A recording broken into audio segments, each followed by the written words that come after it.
Obviously, an incredibly beautiful day out there today. Spectacular sun all throughout the practice, and gave us a chance to catch some balls in the sun. So I'll start off with, obviously coming off of that last game at home and some of the good things we did first. Obviously, Eric Wilson had a nice job on a stun inside block punt for us, gave us the ball in scoring position, I think on a plus 36. And I felt like we had some good blocks. We got good return with Keyshawn back there. Thought he gave us a little bit of a boost. Would like to have seen us maybe wrap around and maybe get that block off the backside. Could have got a little bit more out of that. And then on punt, we had two inside the 20. I think one was inside the 10. The other one was on the 15. The poor things, obviously, the kickoff from the 50. I did a poor job. I gave us a poor twist call. I think I put us in bad position on that. That's on me. And then the block punt, I sent in a bad, protection call. It put us in the wrong, really, protection responsibility, and I think they capitalized on that, came up with a big block punt and got points out of theirs. So with that being said, going on to Washington, and when we look at the tape as a special teams unit, it's rare that I try to find out who won the game or what the score was, or we're just kind of looking at, what we're getting ready to play against. And, they've been playing with good effort in Washington. They ended up capitalizing on a muff punt. In the last game they just played against Chicago to go down and win the game. So the return game for them has been playing pretty well. And then, again, we got to go on the road and hopefully put some things behind us and put ourselves in a better position to have a chance to win in the kicking game. With that, I'll take questions. Sorry, I did not mean to interrupt you. Can you help us understand what was bad about the protection call on the block No, punt? it was a bad protection call on my part, and they ended up capitalizing on it and blocked the punt and put themselves in good position.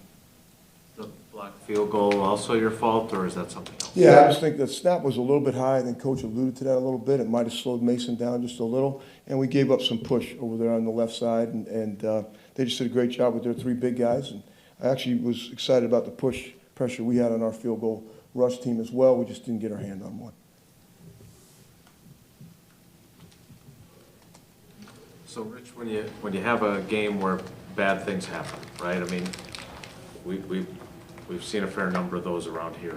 What do you do next after that to how does practice change, if at all, and how do emphases change when you have a couple of plays like that? Yeah, no, we really had two really good days of practice, and it's only a successful act when it actually happens, right? And so when we have a big play like a block punt, once it's over, the play is over. You have to get ready to go out there and play again. And when you have an unsuccessful act, it's really bad when it happens.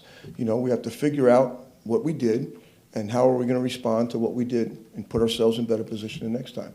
I think that's what we've done. We had to go out there and keep playing ball, and now we've had 2 days of good practice, and we've gone through all 4 phases to this particular point. I saw just really good effort today and yesterday. We were in full pads today. I thought it was a lot of energy out there and some physical plays out there as well. So I'm looking forward to seeing how we respond in this game. Rich, were you the one who identified Eric Wilson? Had you had any experience or just watching him around the league and then putting him in that position to block the punt? You must like something about him. Well, it's a call that he happened to be in position for, but he's played a lot of special teams football. I remember him playing on a good unit up there in Minnesota for a while, and obviously Goody and those guys in personnel did a really good job of when he became available, to getting him for us, and he's played well since he's been here. So we're expecting him to just keep getting better. The better, more he learns about the system. We've put him in some different spots now, so hopefully we'll see a lot of him. What'd you like about Keyshawn's kickoff return? See that again? What'd you like about Keyshawn's kickoff return? I mean, it looks like he's really... Well, I thought he hit it. He made a good decision to really return it at that particular point, and I just thought we could have finished a little bit of a block on the backside, but he's returned for us before. I think it's been alluded to in here, and I think we'll see him as we get going as well with Amari. They may both be in there together. Who knows? Hey, Rich, I know last week we asked you about Keyshawn a little bit. Going back to 19, when you guys first got him with the Raiders, did you know you might have something there as far as a guy that could contribute for you, or did he kind of jump off the page right away in terms of what? Well, we got Keyshawn as a free agent. I went to South Carolina to work somebody else out. There's another corner who was playing in the league, and he ran really fast, and he was put together well. And Muschamp was the head coach at the time. I have a good relationship with Will, and so we saw a lot of things about him that we like. And he's played a lot of football now in the NFL. So we thought we'd have a chance to get him back there a little bit as we got going, and kind of that's where we're at this point.